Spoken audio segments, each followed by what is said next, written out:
Hey guys, how's it going? This is Khan, Mr. So Real, and welcome to this week's, can't believe it's 2 weeks in a row, what's up? So in this video series, what I'm doing is basically just sitting, chilling, talking to you guys about what's going on with the channel, what things are going on in the news related to games, and you know, if it's something to do with a game that could be coming to the channel, is on the channel, or something that you guys just want to talk about, then we can talk about it here in a very relaxed format. So just as a little bit of a heads up before we get started, the vote on Twitter is now live. It'll be live for another couple of days, and you guys can vote on what is the new emote. We finally got over 10 sponsors, so shout outs to the sponsor squad for all of the support. So go over to the Twitter and check that out. Link is in the description. Let's get started for today.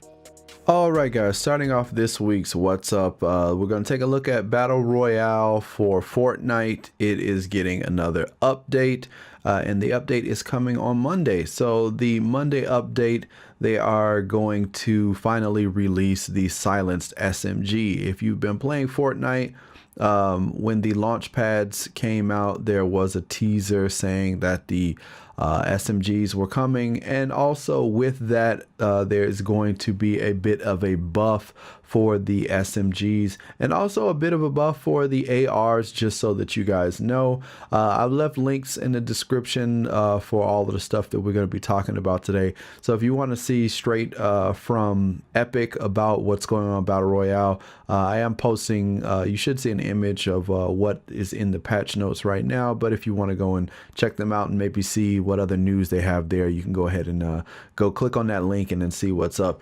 So the thing is, the silenced SMG is going to come in 3 different flavors: common, uncommon, and rare. The regular the other SMGs, they're going to be a little bit more powerful. They're going to get a buff to the base damage. So before, the base damage for the SMGs was like 12, 12, 13, and then they're going to get bumped to 14, 15, and 16, depending on what range, I'm guessing, you shoot them from, which is pretty good.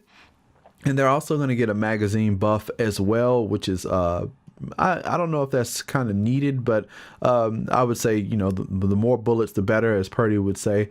And also the ADS for assault rifles, the accuracy for assault rifles, and the recoil, all of that stuff is going to be adjusted. Less recoil for the assault rifles and more accuracy, so they are going to be even more deadly than before. So whenever you put your reticle on the people, they should be able to not get back up, hopefully. So that's kind of what's going on with Fortnite for right now. So expect to see the update for that coming on Monday. How many of you guys are enjoying Fortnite? Leave a comment. Let me know, what is your favorite weapon to use in Fortnite, and how many times have you gotten that W? Now moving on to more updates that are coming. The Curse of Osiris for Destiny's update is coming in December, namely I think it's December 5th. And Bungie had a kind of state of the game, kind of state of the Curse of Osiris update that they did on Twitch. A link is in the description for that if you want to see it. It's about like an hour or so. It's got a lot of cool stuff going on that you can see. They had what was the lady's name? They had one of the art directors, and then they had the story directors. Christine was the narrative lead, and Dave was the art director that they had. And they talked about some of the things that are going on with the new update, and it looked pretty cool. They had a bunch of story spoilers and stuff like that, but they didn't go too deep into, you know, what you would be doing with this new update. But they did have some new things that you guys could see. There was a lighthouse redesign. They had this tracker thing coming at the end of the campaign where you could get like new forged weapons. They had optional, and those were optional quests after the campaign. Mercury has an open world kind of thing where you can do public events and all kinds of other stuff like that. And there were new public events being teased and talked about, like this really huge new public event. And it seemed like a lot of cool stuff. I didn't really watch a whole lot of it because they did say they were going to go into some spoilers, and I wanted to explore. You guys know me, I like to get my hands on the games and enjoy them for myself. But from what I did see, I did watch probably like half of it, from parts here and there, and skipped around whenever something looked a little bit like it was too much information. But they did have a lot of cool art that you could see. The design for Osiris is pretty cool. Some of the lore of that stuff and the lore of the Vex they talked about. It was a really good stream. And if you guys are interested in Destiny 2, I highly recommend that you maybe go take a peek at it, see if it's more information that you'd like or not. But it was pretty good, and there was a lot of stuff going on with that. So yeah, the Curse of Osiris is coming for Destiny, and it should introduce some balance changes as well, I would guess, and then hopefully new ways that people can get items that they want, and kind of flush things out a little bit better, because right now Destiny is kind of dry. I'm gonna be honest with you, I haven't really even loaded up Destiny that much. I play it on Tuesdays for the stream, but it's not really as I haven't sunken my teeth into it and fell in love with it the same way that I fell in love with Destiny 1. And I think a lot of people feel the same way. It's just something about it doesn't really have that magic that it used to have. And I, call a spade a spade. I'm really hoping that they do something with the weapons so that they're a little bit more random. And when you do that grind, or when you're trying to get something, you do feel like you've gotten something special when you do actually get something special. And then when you get that garbage, you can just throw it away and know that, I'm not going to miss that. So speaking of garbage, this week I did the good or garbage vendor reset for the Division, and it wasn't all that great. Not a lot of stuff for people who've been playing the game for a while, but there were a couple things that I think might help out a few people, some mods and attachments and stuff like that. But getting on to the real news with the Division, the state of the game came up on Thursday or Friday morning for me, and they talked about the 1.8 resistance update coming, and it's targeted for December, early December. They didn't give a date, they just said early December. Some people were saying they're probably just trying to throw it out there to kind of fight with Destiny 2. I kind of don't think so. I don't think they have enough players and enough pull and enough eyes on them to even compete with Destiny 2 at the moment. Just because Destiny 2 recently came out, a lot of people, had a following for that game, whereas the numbers for the Division players have been dwindling day by day. So I don't think that's what it is. I think they have something probably technical that they need to kind of get worked out and addressed.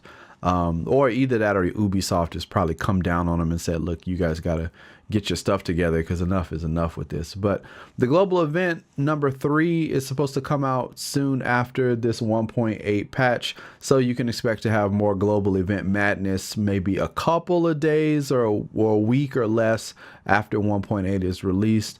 They're saying that it's taking longer because it's a really big patch, and I can see that. There are a lot of things changing in 1.8, and if you haven't played the Division in a long time, like let's say 1.5, 1.4, maybe even 1.6, you may want to go and take a look at 1.8, because there's a lot of stuff that is coming with it, and it doesn't cost you anything. So if you have the game and it's still installed, you might want to just take a look at it, see what you think about it.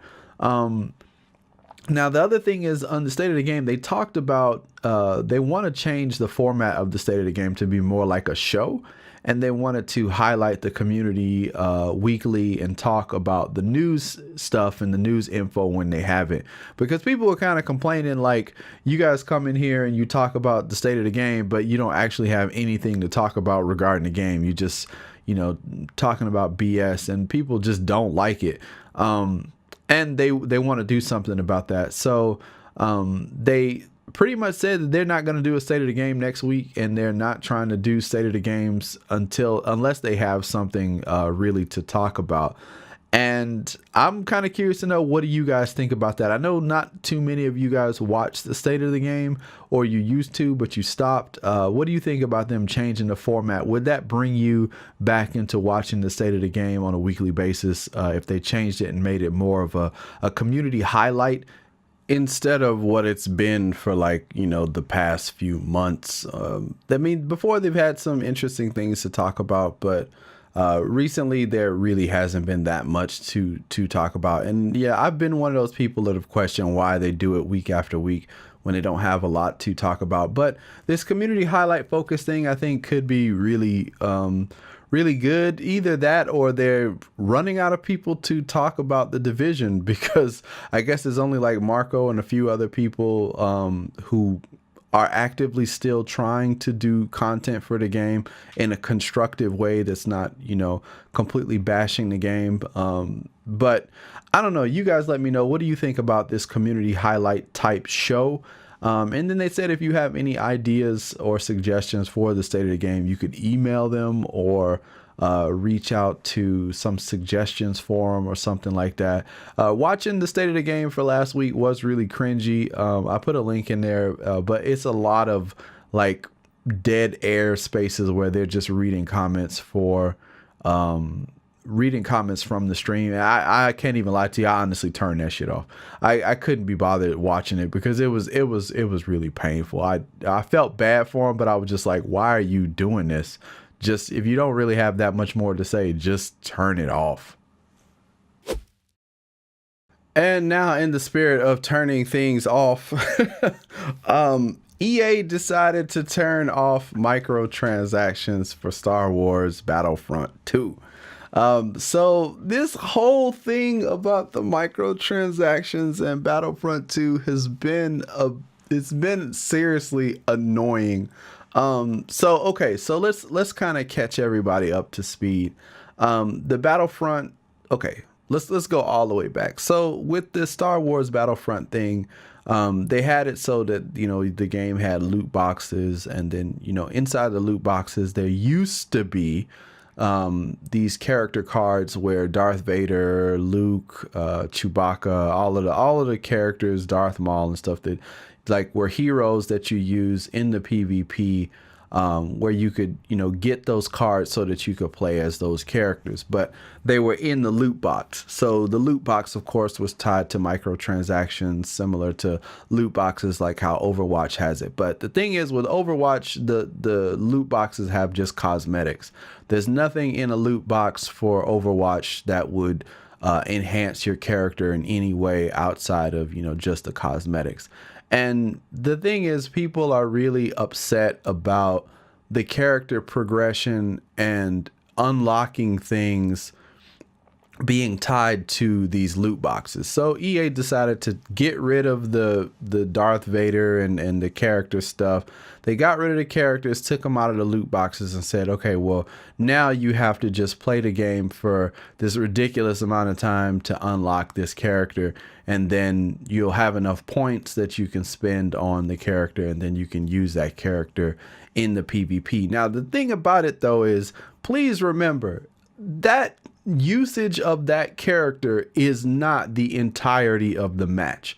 If you unlock that character, that does not mean that you get to be Darth Vader for the entire match. It means that you have to play it as some grunt, some nobody, no name grunt. You play that character, you play the game, you get kills, you do well, you get enough points in that match that you can summon that character from that card if you have the card.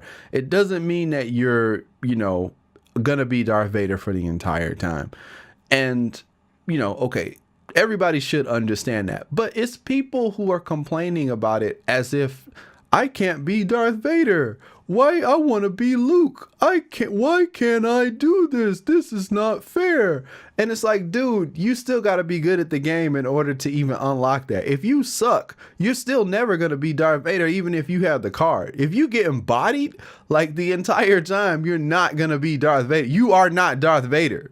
Like, your busted playing self is not Darth Vader. You need to stop. The Force is not with you, sir. You need to go over there and make some coffee.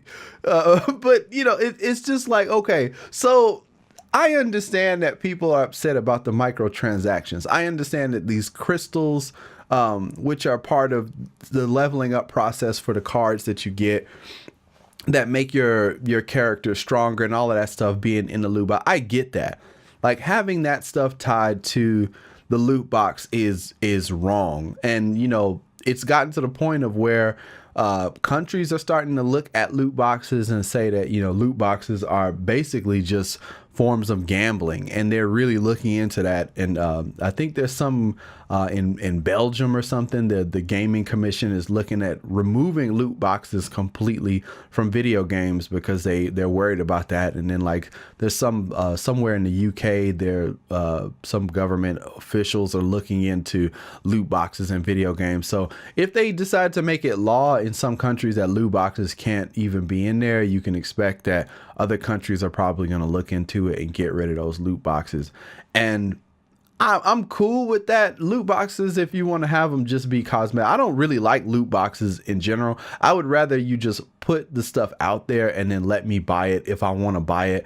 But putting it to a loot box really just makes it like, if I don't get what I want, it is, I don't necessarily want to say it's gambling, but it's really frustrating that you can't get what you want. Because I know the Division has loot boxes, and I don't really hear a lot of people complaining about that, but I still don't have a lot of the cosmetics from the Division. So I spent a little bit of money. I gave them some, and I was just like, you know what? Forget this. I'm not getting what I want. I give up, and I left it alone. I'm not going to be bothered with it no more. But, you know, when you have it tied to, you know, leveling up your character, that's a different thing. Now, the thing about this whole fiasco with it is it got to the point where they took the loot boxes out, and it's like they're making these formal apologies and going in on like how they've been listening to the community and they've heard what you guys have said and they're going to try their best. And the real honest answer is that EA probably got a stern talking to from Disney, because Disney owns Star Wars, and it was like, yo, don't go messing up Star Wars. That's our cash cow, super money maker. That's the girl that work on the track and get all the cars to stop. Don't you ever go messing with Star Wars. And with all of the negative press they've got to put on Star Wars, it's putting a really big damper on Star Wars and the release of the new movies and all of that other stuff. I really want to know what you guys think in terms of this microtransaction stuff in Star Wars. How many of you guys think that people complaining about Star Wars don't even play the game? Because I got a serious inkling that a lot of people bitching and complaining about it have never even played the game. They just don't like EA.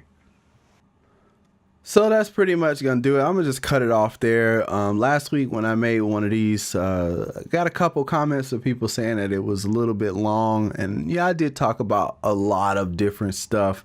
But yeah, I think I'm gonna leave it at the Division, Destiny, Fortnite, and this Star Wars thing for this week.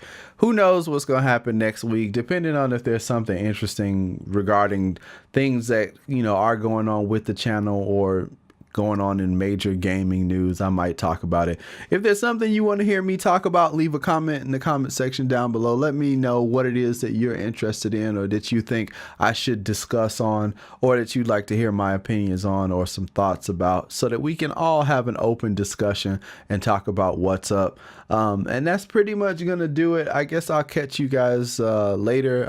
I hope you guys are enjoying the streams. Yesterday we had a nice Fortnite stream. We had a bunch of the guys come through. It was a lot of fun. It was a lot of shenanigans and a really crazy start.